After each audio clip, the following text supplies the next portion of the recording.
भारतवर्ष लोकतंत्र की जननी रहा है और 16 अप्रैल 2026 जो महिलाओं में उत्साह था कि आज 7 दशकों के बाद में उनको उनके नेतृत्व के लिए सही अधिकार मिलेगा, उसको दबाने कुचलने का काम Congress party, DMK, TMC, Sapa, RJD और इंडिया अलायंस ने किया है। नारी शक्ति को उच्च दायित्व तक पहुंचाने का, बैठाने का, उनके नेतृत्व, उनकी प्रतिभा को देश के सामने लाने का काम किया है। चाहे विदेश मंत्रालय हो, चाहे रक्षा मंत्रालय हो, चाहे वित्त मंत्रालय हो, चाहे सेना में प्रमुख भूमिकाएं निभाने की बात हो। नारी शक्ति वंदन अधिनियम संसद में पेश नहीं हो पाया। विपक्ष ने इसका विरोध किया था, संख्या बल नहीं होने के कारण ये गिर गया। इस संबंध में बातचीत के लिए हमारे साथ बीजेपी के नेत्री हैं नेहा बग्गा, उनसे बातचीत करते हैं। ये काला अध्याय उस दिन को आप लोगों ने बताया है और महिलाओं का अपमान जिस तरीके से किया गया उसको लेकर भी लगातार बातचीत हो रही है।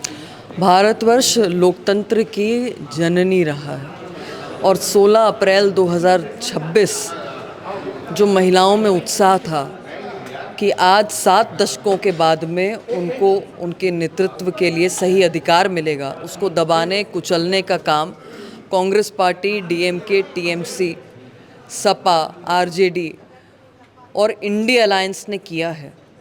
ये स्पष्ट दिखाता है कि इन दलों को महिलाएं चाहिए झंडा उठाने के लिए, दरी बिछाने के लिए, वोट बैंक की राजनीति के लिए, पर जब जब नेतृत्व की बात आती है तब तक वो पीठ में छुरा घोंपती है।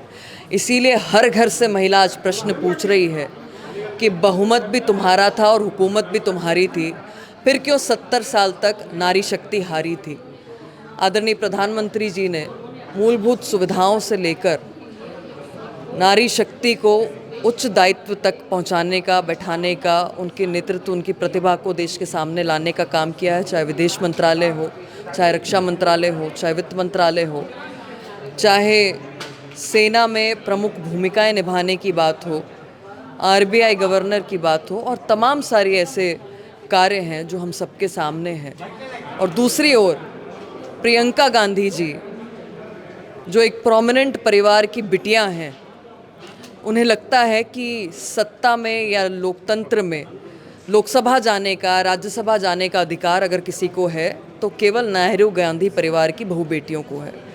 ये आम जनता और ख़ास तौर पर वो राजनीतिक महिलाएं जो पंच, सरपंच, महापौर, नगर परिषद तक पहुंची हैं, जिनकी अपेक्षाएं हैं, जिनकी मेहनत है, जिनका राजनीतिक संघर्ष है, वो बर्दाश्त नहीं करेंगी, ईंट से ईंट बजा देगी और कांग्रेस के होश ठिकाने लेकर आएंगे। विपक्ष समय पर सवाल उठा रहा है, 2 राज्यों में चुनाव है, इसलिए संशोधन लाया गया।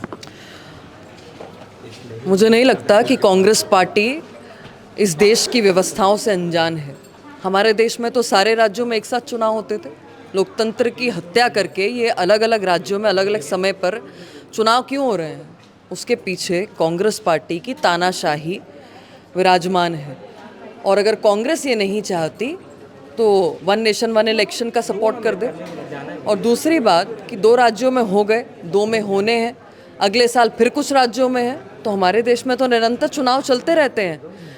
अब जिन राज्यों में बचे हैं, चाहे वो तमिलनाडु हो, चाहे वो बंगाल हो, कांग्रेस न 3 में है न 13 में है। तो केवल बहाने हैं कि महिला सशक्तिकरण से किस प्रकार से पीछे महिलाओं को रखा जाए और कहीं ये महिला इन परिवारवादी सत्तारूढ़ दलों को घर में ना बैठा दे। पार्टी की रणनीति क्या रहेगी आगे?